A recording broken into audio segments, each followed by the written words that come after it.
Good day everyone and welcome to this explorative and expressive mini docu-series Klein Dorpie WENtaliteit. Proudly brought to you by SERAFILM 143. I started this movement being born and raised in a Klein Dorpie and wanting to empower and uplift the talented and gifted people of Klein Dorpies around the country and around the world. This series highlights talent from the Dwars River Valley between Franschhoek and Stellenbosch.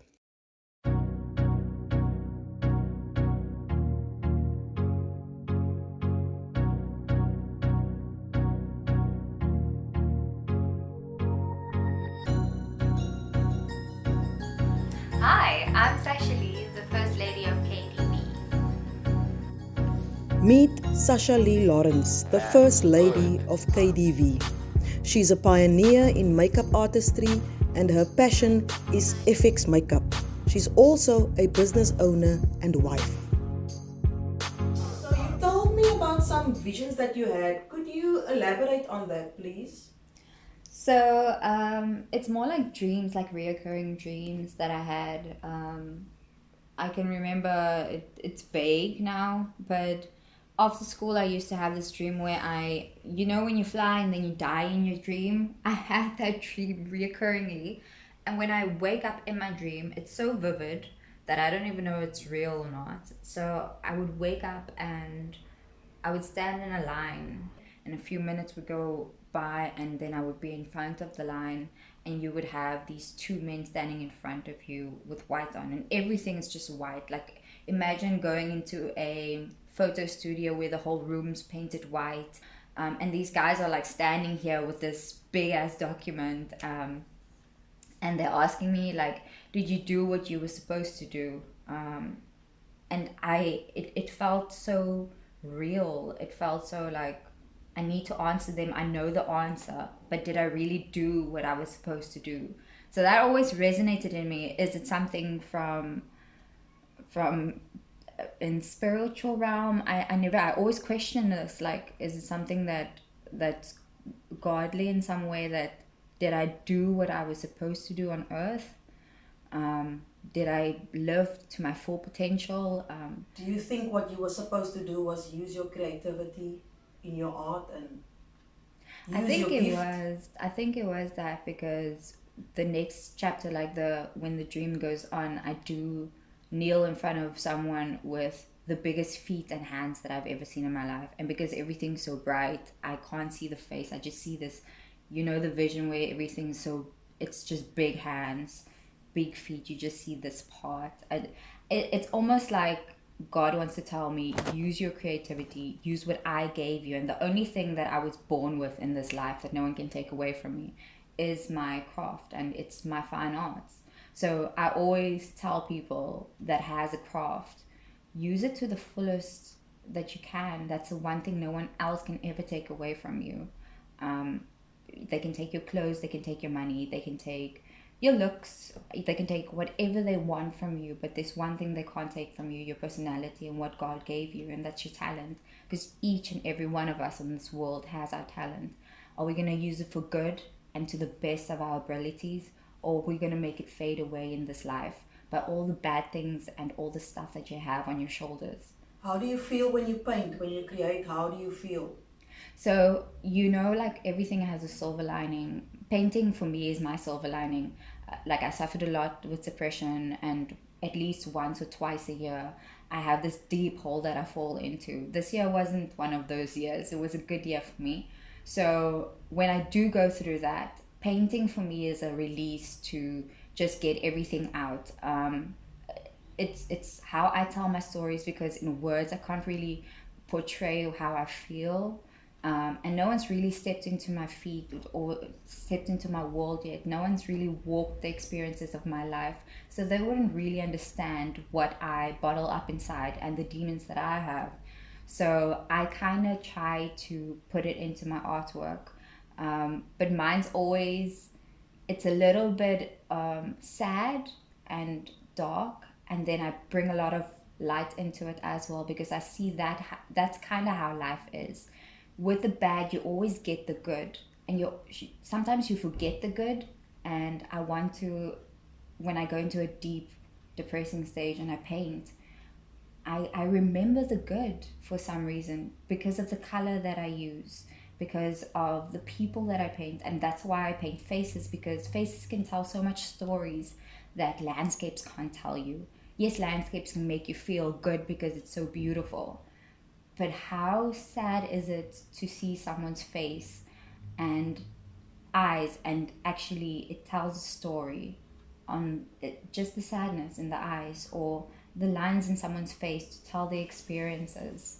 You just think and you imagine how that person's life may have been. So it's interesting. Okay, it seems like you've had quite an adventurous life up until now. And there was a life-altering moment when the bully came to take all your possessions from your home. How did that impact you as the eldest child of your siblings?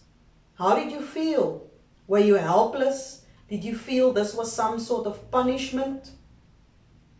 Tell us about that experience. Yeah, exactly the way that you say it.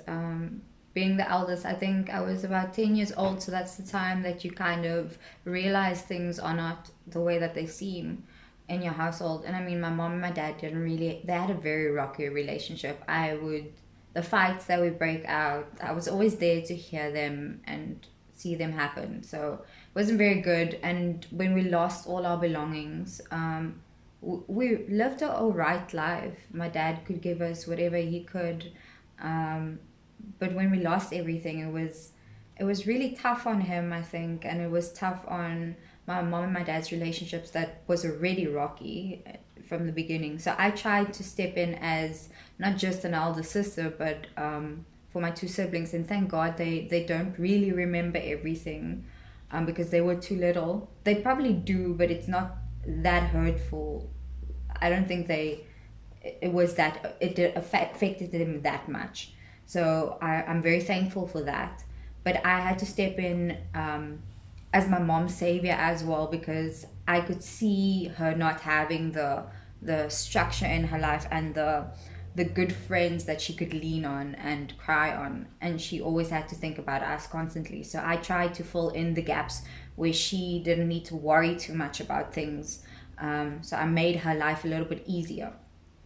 But as we grew up, we had to move around a lot. I was at about 5 or 4 schools, so we had to move a lot. So my dad had to get jobs at different places and try to make ends meet and keep us living. But he had his own issues, so most of the time he wasn't at home. He would be out with his friends drinking. So sometimes we would suffer alone in silence. My mom was never a working mom.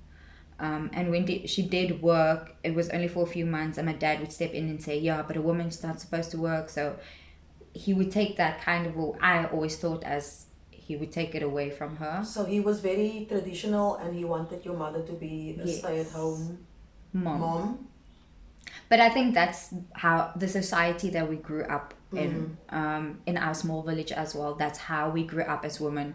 You were supposed to be the stay-at-home mom. You were supposed to be the mother, the protector of your children, all of those things, blah, blah, blah. But we had to fend for ourselves, because if my dad didn't bring money home, my mom had to improvise. I remember taking my brother and sister and going in Elsie's River. We used to stay in Elsie's for a while. My dad would be out, no money at home. We had to walk to an Indian, small tuck shop. And this guy saw that we really were hungry and we didn't have a lot of money and food, because it was bread that we used to buy all the time there. And it was 2 rand bread. It was that foamy bread. You eat one slice and it feels like you just ate a small cracker. It was it was an airy bread. It didn't feel like you were eating anything.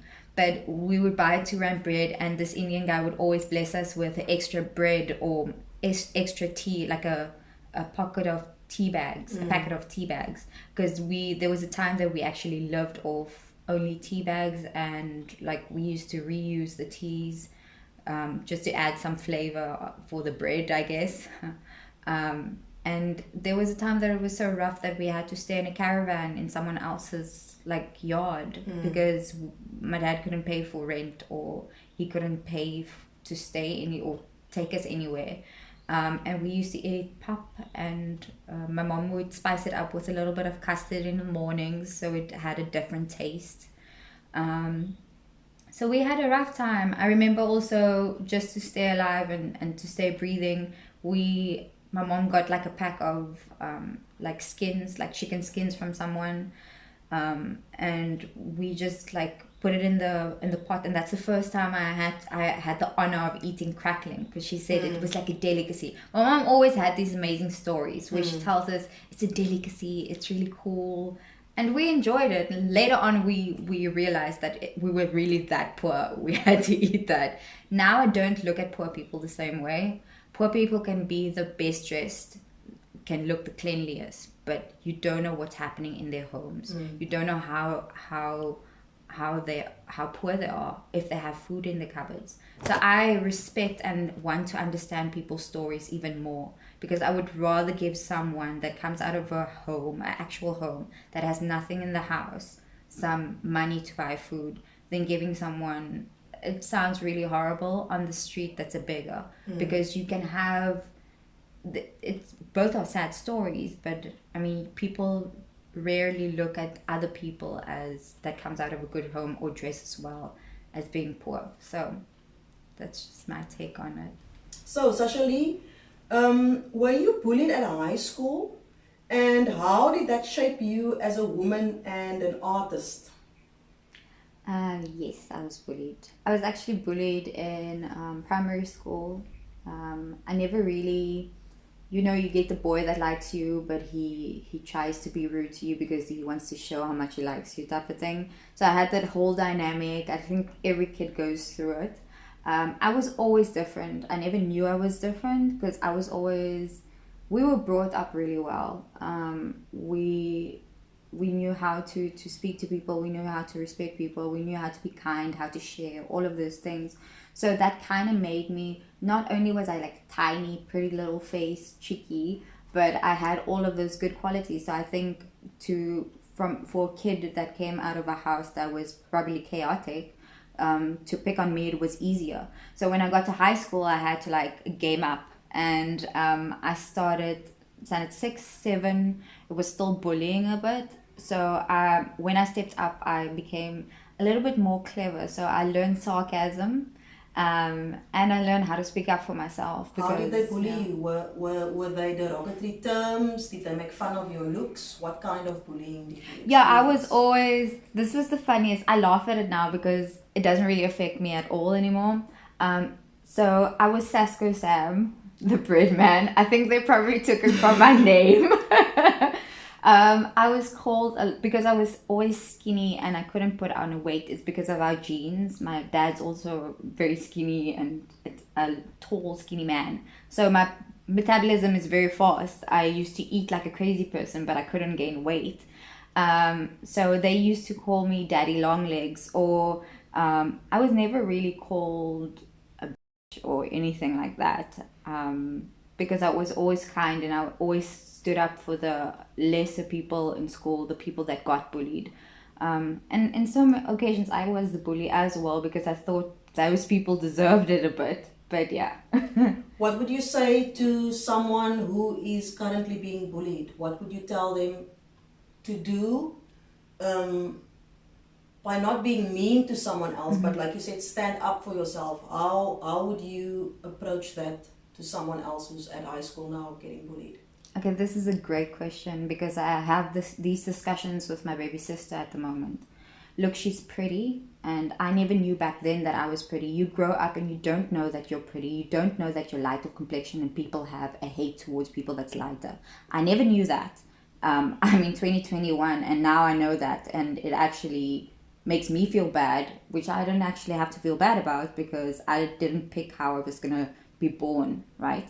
So anyway, I tell my baby sister, green, blue eyes, light complexion, pretty little girl, brought up in a really good home with good manners. I tell her every day, if people go on, I'm going to say it in Afrikaans, as iemand se straatmeid aan wil gaan en hulle wil lelik praat saam met jou, ne?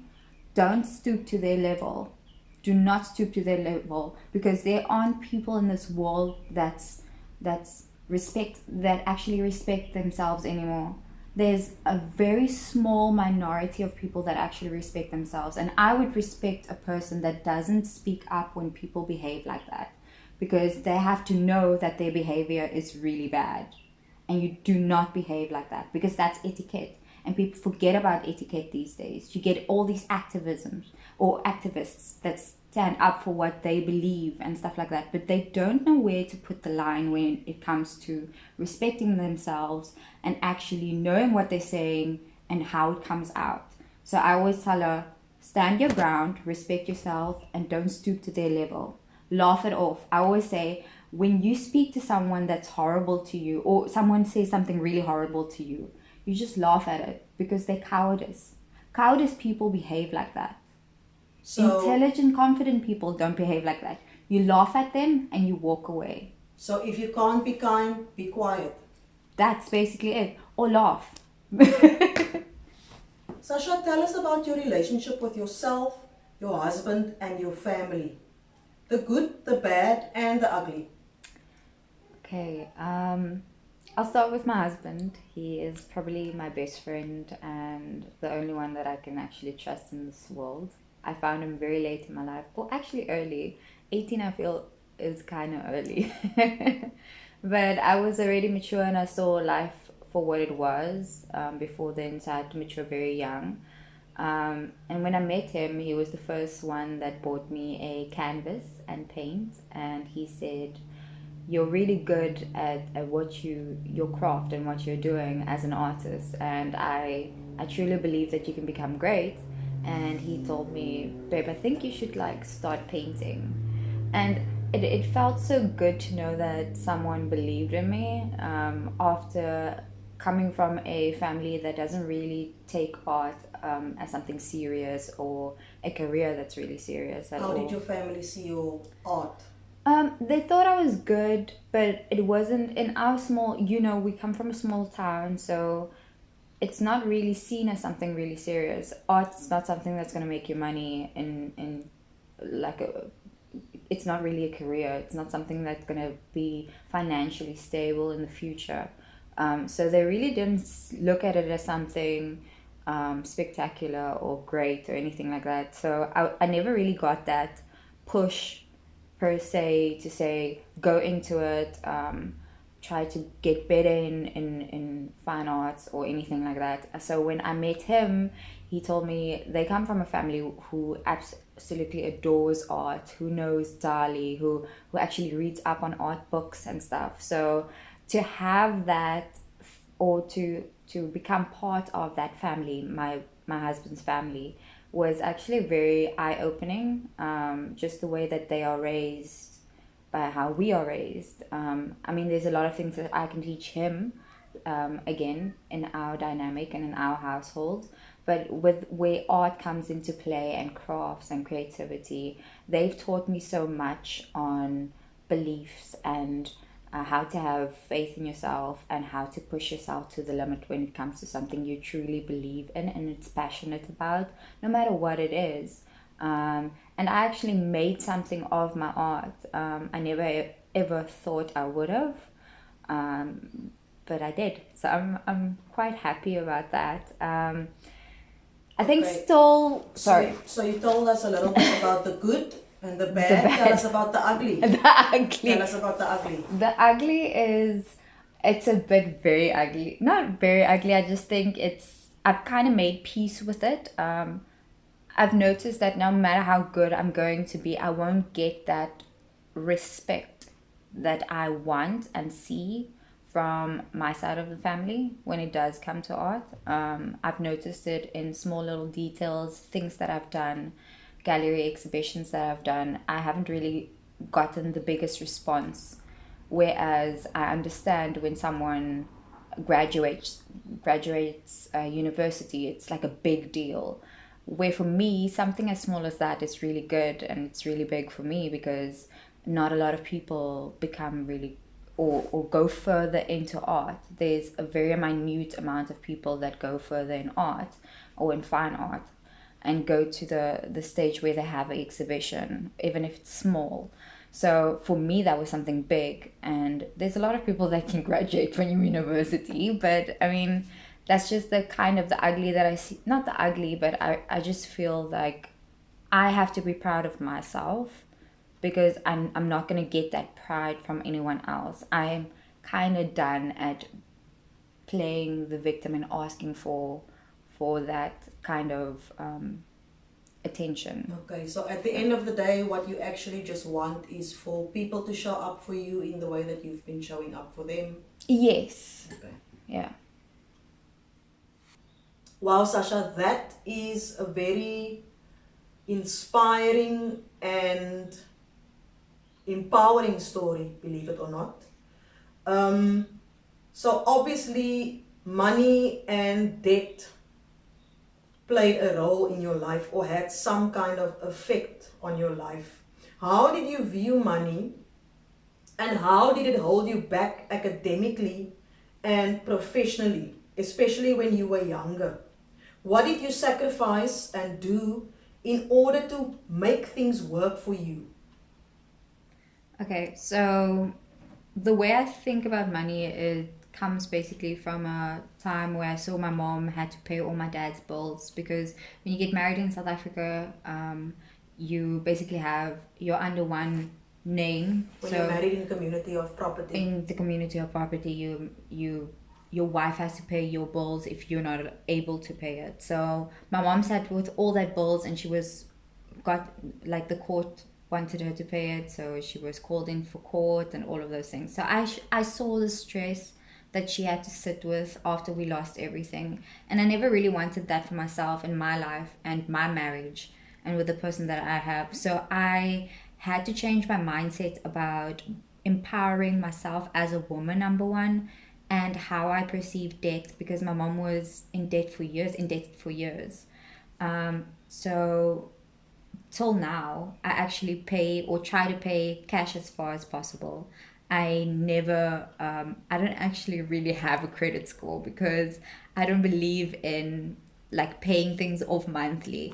I would stay without things as far as possible, or I'll use what I have.